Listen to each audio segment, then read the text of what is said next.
లే ఆ బెండు టాట దున్న నీకు వచ్చినప్పుడు ఒకటి ఇరిగిపోతుంది దాన్ని ఎట్టనగా ఇవ్వాలి చూడు మనం వేయాలా లే ఇది ఇట్లా పెట్టి సొల్యూషన్ వేస్తే సరిపోతుంది కదా ఇంకా హైట్ ఎక్కువ అవుతుంది మామా.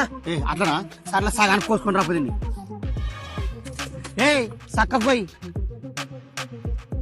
గా ఇంత అయితే సరిపోతున్నా. సరిపోతుంది లే అయిపోయినా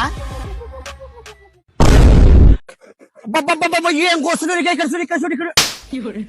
చక్కగా అట్ట కాయలు గాలి గట్టిగా ఇచ్చి కాయలా ఈ పై పని కాదు వేరే పని చేసా జల్ది పో ఏ చరణా వడతలే కానీ లే నువ్వు కాల్సి చక్కగా కాల్సు తినే తినే తినే తినే అట్ట కాదు ఇట్ట కాల్సి పడి కాల్సు అట్ట కాల్సి అట్లా రాలే రాలే జల్ది రాలే ఆరిపోతుంది పెట్టు ఎంత పని చేస్తుంది మిమ్మల్ని తొలగా నా బుద్ధి తక్కువ పైప్ లేదు గిప్లేదు నా వంకర పైప్ వేసుకున్నాండి